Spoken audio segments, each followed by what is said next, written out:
Today we have Nicholas Barrón, who's making his Broadway debut in Ragtime at Lincoln Center, talking all about the industry's approach to acknowledging disabilities in the theater. I'm Haley Herman, and this is Broadway Lectures.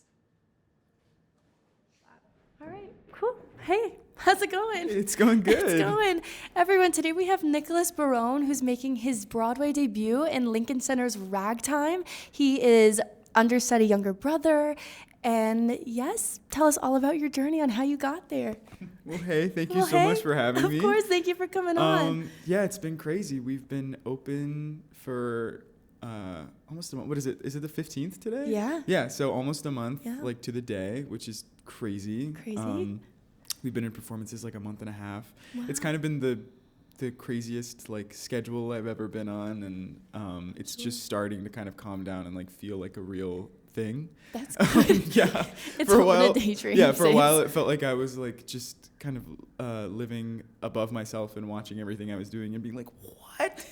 Where am I? Yeah, no, literally. Yeah. I mean, this cast is insane. The music is insane, and I think what like I still haven't gotten over is the reception. Like we were just talking about, it's kind of one of the biggest shows of the season, and it's so special to be a part of that, and it feels very surreal to like be doing it right now with all of these people. It's just it's been like the most mind-blowing, wonderful experience ever. And the show is the most beautiful show I've ever seen. It really is. Like Ragtime. are you familiar? Yes. Like, yeah, I feel like I was so familiar with the music, but I didn't really know like how it all fit into the story. I'd never done it before, and it's a lot of show. It's like 3 hours long. It's a lot of information. So I was kind of bowled over when I started doing it at City Center a year ago, and I couldn't believe like how powerful and impactful it still was almost 30 years later. Yeah, and so poignant to today's, which blessing and a curse. Yeah, for sure. It's definitely a good thing and a bad thing. I mean, we like to joke that last year we had a bad election and this year we had a good election, and we had shows on both nights. So it was kind of, surreal to be doing it. Absolutely. And how is it being in the show? How is it being going on for younger brother, or just?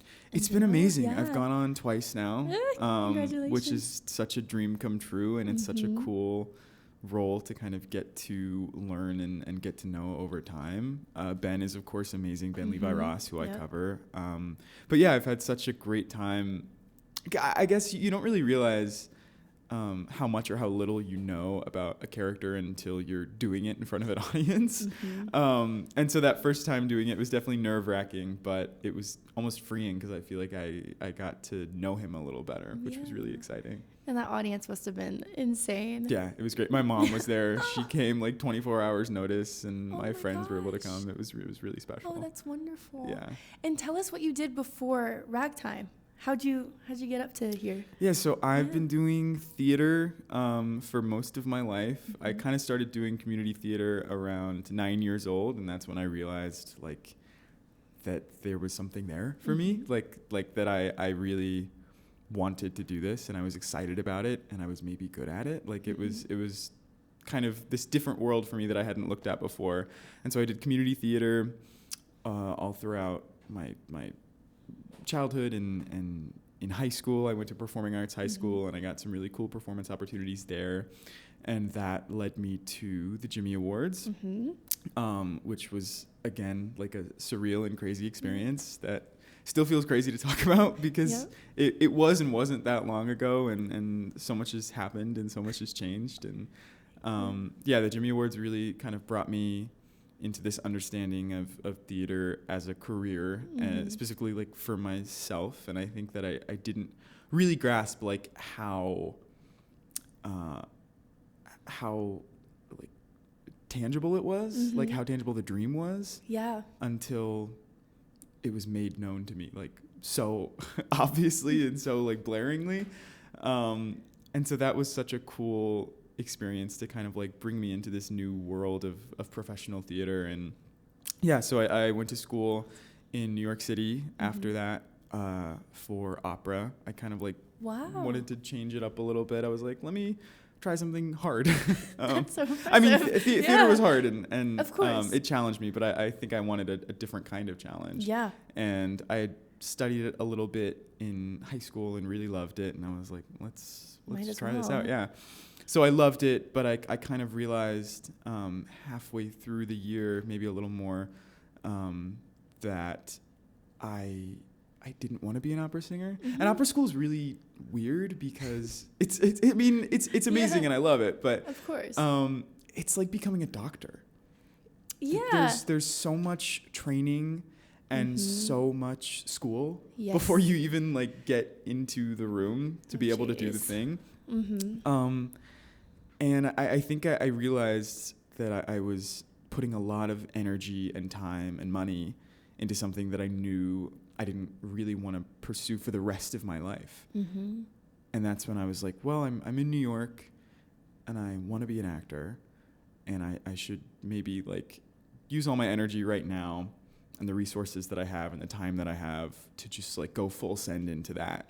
So I took what I thought was going to be a semester off of school and started auditioning and trying to work. And while I was auditioning, I was working at the TKTS booth in Times Square. There you go. Yeah. So cool. I was like trying to surround myself with theater while also making any money. Yep. Which is difficult. But yeah, the on what would have been the first day of my sophomore year of college, I found out that I booked Ragtime at New York City Center. And there you go. I've been very, very fortunate to have worked throughout this year and am now doing Ragtime on Broadway. It's crazy. I love it. I love hearing people's journeys on how they got there because it just makes it more human, I suppose, because you're just working in the TKTS booth. Like all the Broadway and there's fans are so just so many interacting. of the people that work there. I mean, I think a lot of people might not know, like, are artists and are actively like working on having a career and doing that, and that is such a great way to see theater and like be surrounded by theater. It is in Times Square, which is difficult. Right. You do a lot of really important people watching and people management skills. Oh God. I mean, you find it in any customer service job, but that one is really, there are some creatures. There's some Times Square creatures. Do you have a story? I mean, I feel like they all just kind of like come together, but it's a lot of like, how do I get to the M&M store? And then M&M store is literally right there. It's like, you just turn around, you look right there. How do I get to the Statue of Liberty? We're in Times Square. I don't know how to tell you that. South? Right. I don't know. So That's crazy. yeah, but it was a really fun job. Wow. And yeah. And here you are. Yeah. And here you are today. Yeah. And how long's the New York City Center run? The New York City Center run was about 2 weeks. Wow. New York City Center is insane because we had 10 days of rehearsal. Like 10 days from first day of rehearsal to tech. Yeah. For this 3-hour like epic musical. Insane. And then 2 weeks of shows. It was really fun though. Yeah. It was kind of baptism by fire. It was my first professional contract, and There you go. you know, Brandon Yaronowitz and Joshua Henry and Casey Levy are all just like Is it so standing cool and working singing with their them? face off. Oh my god. Yeah. I mean, I was so in love with their work and like enamored by them for so long, just as a kid, like watching them on YouTube and seeing all their stuff. And I mean, Joshua Henry in Carousel, I think, is like one of the greatest vocal performances of all time, excluding Joshua Henry in Ragtime. Of course. But yeah, so it's kind of been surreal and such a dream to get to know them as people and as artists and to work alongside them. Yeah, that's beautiful. Yeah. Well, thank you telling us all about your journey on how you got here. Let's kind of go into our topic, head into our topic. So we are talking about the industry's approach to accessibility with disabilities and your experience with that. I would love for you to kind of start off and tell us a little bit about what hip dysplasia is and your perspective on that. Yeah, absolutely. So I was born with hip dysplasia. I've had it for as long as I've been alive. And it's basically the umbrella definition is when a person is born with their hip socket not completely covering the hip, so it can cause all sorts of lower body disorders, abnormalities. It's kind of a lot of different things can come of it, and it can also happen later in life. Like I said, I've had it my whole life, so I've kind of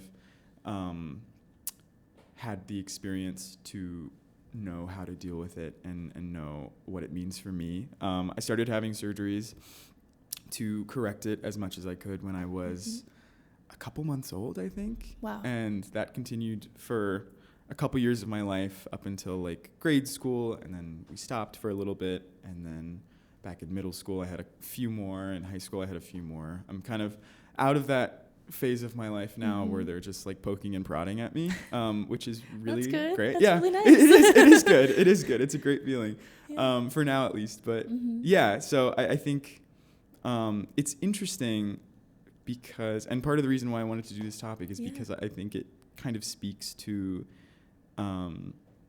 being an artist and pursuing art is having such an awareness of your body, especially from such a young age. I think that manifests in so many people in so many different ways. I think we're a very body conscious industry in good ways and in bad ways.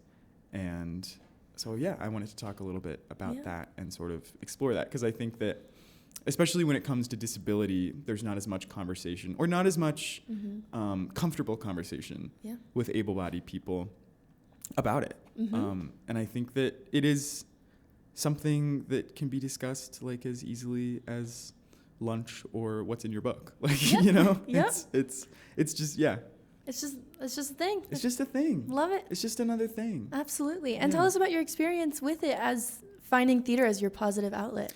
Yeah, I mean, I never really did sports growing up. It wasn't really available to me in a way that it was mostly my parents' decision, honestly, in a way that like felt safe, in a way that was like, oh my God, like I don't want him to get hurt, you know? So I was kind of aimless for a little bit. I didn't really know like what I wanted to do, or I was very outgoing and very loud and weird. Yeah. Which I think I share with a lot of theater kids and anybody in the arts. Just like, it was the perfect pipeline to doing theater. Yeah, like, loud and weird. Exactly. So my sister did like some youth community theater, and every year I have two older sisters, and every year they would put another one of us in. So the second year, both my sisters went, and by the end I was like, wait, I want to do this. So I did Peter Pan with both of them when I was like 5 or 6. And what were you? I was a lost boy. Yeah, I was one of the twins. Yeah, you were. And I was like, wait, I think I love this. Like, this is so cool. And so I started doing it more and more, because I think I realized that nobody, and this is something that I think I've come to realize in a lot of different ways over the years and in a lot of different times, that nobody cared about the way that I walked or the way that I entered a room or my disability when I was doing what I was supposed to be doing on stage, which was really special. And I think like that was a light bulb moment where I was like, oh my goodness, like I don't even know that I realized it yet. It was just, this feels really good to do. So I kind of chased that. In elementary school in 2nd grade, I had an amazing teacher. Shout out, Miss Negrete. Shout out. And she let me write and direct and star in our 2nd grade musical. No way. And I think that she knew like there was something in my brain that told like little me that I just had to be singing in front of people, however crazy that sounds. And it was called Broadway! ! Oh, thank you for adding the exclamation point. Yeah, very important. Then it gets really exciting. And it was about like this little kid that moved from Texas, where I'm from, to New York. And I believe that the plot was he literally got out of a taxi cab, walked into a theater, and was like, hey, I'm ready. And they were like, all right, you got the part. Which is how I thought it worked. Right, it doesn't work that way? It really doesn't. Oh, okay. It super doesn't. It's good to know. But I wish it did. I wish it did. And for the sake of Broadway! ! It does. Right. Which is awesome. So let's live in that fantasy for a little bit longer. Absolutely. But yeah, I so doing stuff like that, I think I realized how much of a passion like theater was for me and performance was for me. And so getting able to do that without being worried about my body was really, really different for me and exciting. Yeah. You mentioned in your Wrinkle in Time interview how you would do these shows and the kids in the audience, like they wouldn't even think different. They wouldn't even bat an eye. They were like, yeah, that's the character. Yeah. That's awesome. Yeah, I did I did A Wrinkle in Time this past summer. It was a world premiere musical. It was really incredible. I mean, it was such a special experience, and I loved it so much. The character that I played was named Calvin, and kind of one of his main character thing. He was in middle school, and he's similarly trying to sort of like find his place in the world. And when we meet him, he's sort of the basketball star of this middle school somewhere. And I had never played an athlete and never really like looked at myself as somebody that could play an athlete, just on account of my disability and what that presented. And I was a little bit nervous going into the audition and even going into the show to develop it. Like it was something that was always on my mind. And we had some great conversations about it, just opening up that idea and what that meant for Calvin, and if my personal story was a part of his personal story or not. And I kind of wanted that to be something that I just found on its own and just let happen naturally. So once we started doing the show, a lot of families came and a lot of kids came, and they loved it so much, and they were so receptive to it, more than the adults, which was kind of really special, because it was a cast of adults, and we were all so protective and proud of what we were doing, but it was weird. Like it was an odd show, just by the nature of A Wrinkle in Time. You know, it's kind of a weird story. So we weren't sure like who it was going to resonate with, and the kids just really took to it. And what I loved, what you were talking about in that interview, was that I never got any questions about the way that I walk or my disability in relationship with the fact that I was playing a basketball player or a basketball star. You know, like it just doesn't. It doesn't compute in kids' brains the same way that it does ours, like how aware we have to be at all times of our own bodies and of other people's bodies. And that's amazing. Yeah. Like it's so special, and it's something that really inspired me to hold on to that a little bit. Especially, like I said, because I feel like working in professional theater, you have to be so conscious of the way that you present and the way that you walk into a room. And I think there are a lot of conversations happening now where we're trying to make that a more relaxed thing and a more comfortable thing for everybody, which is amazing and which I hope to see happen. But the truth is, like, we're not quite there yet. And so I think that any little glimmer of just acknowledging that we all exist and we're all different and we can all play pretend is amazing. Absolutely. And I want to dive deeper into that last bit that you were talking about, and how, like, and what is the industry's approach to making things more accessible, or to even just acknowledging disabilities within the industry, and your thoughts on that? Yeah, I mean, I think that what I've learned from working, and I admittedly, I don't think I have the widest scope of understanding of how the industry works and of course, you know, all of its little things and weirdness. There's a lot to it. Yeah, there is. And I feel like I'm learning every day more and more about where I'm working and how I'm working in it. But yeah, I think that the industry, from my understanding and my experience, is a little scared to talk about it. It's almost this big bubble that we haven't quite popped yet, and we don't know how.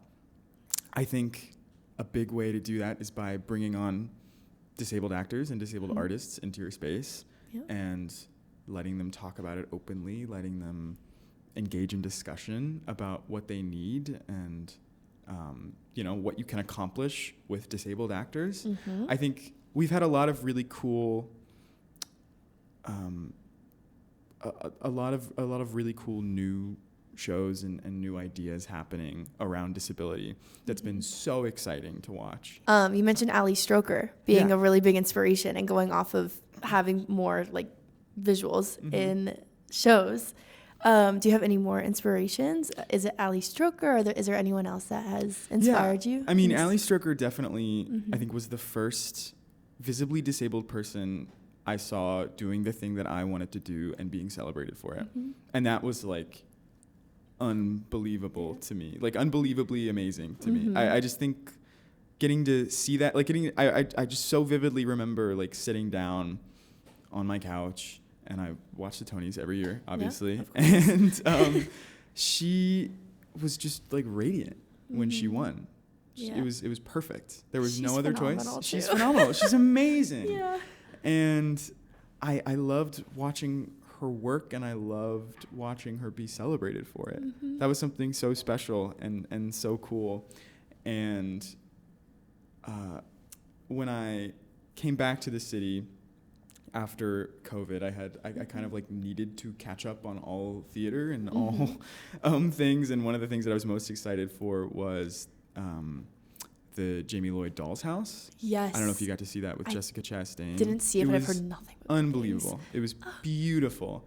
And there was a disabled actor in it, Michael Patrick Thornton, who's in Godot right now. Yes. And that was the first time that I'd ever seen somebody with a mobility device on stage. And that was really special. Yeah. That was really cool, because I had used all sorts of mobility devices growing up on stage, and I always felt like they didn't really belong. Like I always felt like I was sticking out like a sore thumb. And to see that was kind of, I mean, really affirming. Yeah. Especially having just moved there and now seeing this and knowing how theater was becoming a different thing than what I had known it to be was really, really special. Of course, now you have Marissa Bodie in one of the, I mean, probably the largest movie coming out this year, largest movie to come out last year. Like, she's one of the leads in that, and I think to see representation like that is so huge. Absolutely. Especially when it hasn't historically been played by, Nessa Rose hasn't historically been played by a disabled person in Wicked. I think that that's so special to see. And the way that she's been outspoken about so many things, but specifically about her disability and how that has informed her performance and informed her life, because it really does inform the way that you do things and the way that you see the world. I think that any role that I take on is helped and informed and greatly like created by the worldview that I've grown up with as a disabled person. Absolutely. Do you have any further examples of that with roles you've done? With roles I've done, you know, I mean, I think, like I said, Wrinkle in Time was such a huge one of realizing how little I needed to think about it, if that makes sense. Yeah. Like, I grew up doing shows and caring so much about the way that I walked and the way that I entered a room. I hated it. I like wished nothing more than for it to not be a problem in my life. And that was one of the first times where something in the air, there's something like in that group of artists and in that creative space, like allowed me to really not care about it, which was completely foreign and an odd feeling to me, but it was so special. Yeah. And I think that that's really given me a lot of freedom to not care about it here for Ragtime, which is like, even as I'm saying it, like it feels weird to say. But yeah, it's kind of just become a part of my life. I mean, as it always has been, but it's become just a fact of my life and something that you can take or leave, and hopefully you'll take it, because I think you'll get a whole lot out of it. Absolutely. And people are taking it. And do you have any after shows, does anyone come up to you and is like, thank you, or like, that was awesome, or anything? I have had some experiences like that. I'll get like DMs from people, which is actually really, really amazing, because I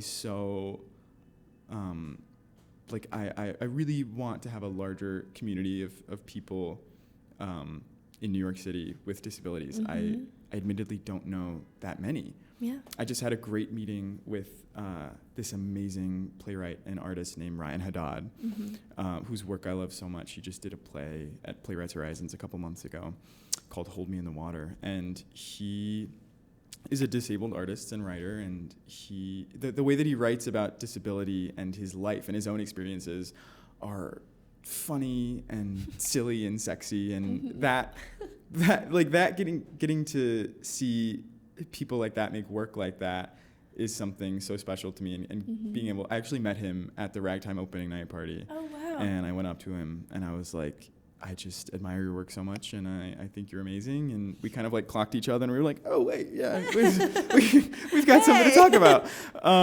So we met for coffee the other week, and it was really amazing. And so that really warmed my heart, as like opening up my community to a network of other people that can talk about things in the same way that I can talk about them, which is really cool. That's so cool. Yeah. Do you have anything you would like to tell that specific community using this platform? I mean, what would you love to share? We're here. We're here. It's awesome. Like, let's fucking do it, you know? You can do literally anything. Literally anything. They want you. Yeah. Yeah. I mean, it's true. I think it's special to feel that acceptance from yourself for the first time. And I don't think that, I don't want it to sound like, because I'm now getting like professional opportunities, I found self-love for the first time. Right. But I think that being able to be in these professional spaces and look at myself as another artist and not feel othered is really, really special and really, really new. And it's something that I don't know how used to it I've been for my career or for my life. And so to be at this, what feels like a starting point now, and have this to be able to go off of is really special. Yeah, so this is so inspiring and beautiful. You're just so well spoken. Thank you so much. You're welcome so much. Talking about it is the first step, as with anything. Absolutely. But so many people on creative teams that I've worked with before, I think, have brought it up almost like trying to walk around it. And be like, hey, like if this is anything you ever want to talk about, like if you ever need anything from us, not saying like, hey, we know you're disabled, we can see it, like let us help you, which I would almost prefer. It's kind of like hey, if there's anything you need, which is very kind, and I understand that, but I think that now in the space that we're in, and I'm not speaking for all disabled artists, but for me, I think I really appreciate directness, and I really appreciate somebody just saying, hey, let me help if I need to help, and if not, do your thing. Love it. I think being given the freedom to just take direction without worrying that I need to change anything has been a big part of why I feel so free in the rehearsal space lately, which is amazing. That's amazing. Yeah. And another question I love to talk about is, how do you think disability is being represented on the stage? Do you have a favorite show? Are there shows out there? Are there shows that should be created to just show that perspective more? Or what's your take? Yeah, I mean, I've seen a lot of really amazing shows that tackle disability in fresh and exciting ways. I think Cost of Living a few years ago was so special because it was such an intimate view of life as a person with a disability and how that impacts your own life and other people's lives, and a lot of incredible performances there. I also really loved How to Dance in Ohio. Yes. I think that was such a special show, and I saw that early in previews, and I was so, like, I marveled at these kids and their talent. Like, it was amazing. And I say kids, they're probably older than me. But, like, it was one of those things where it's stories that you don't hear, and it's stories that you see every day playing out in real life, and to see them on stage was just really special. Yeah, I think we're at a point where a lot of disabled artists are making really cool things, which is exciting. Ryan Haddad's play, Hold Me in the Water, which was like right down the street, is amazing. And I hope he publishes that soon or something so more people can read it. There's a lot of really cool art to take in. Love it. And in our final moments of this interview, time flew, is there any last minute things you'd love to share? Anything we haven't touched on yet? Any promotions? Anything? I mean, come see Ragtime. Come see Ragtime. Yeah, I don't know. Thank you so much for having me. This has been Of course. so cool to be able to talk about, and yeah, thank you guys for caring. Of course. Literally, of course. Thank you for joining us. Yeah, thanks so much. Nicholas Barrón, everyone. Yay! Thank you. Thank That was you. wonderful. Thanks.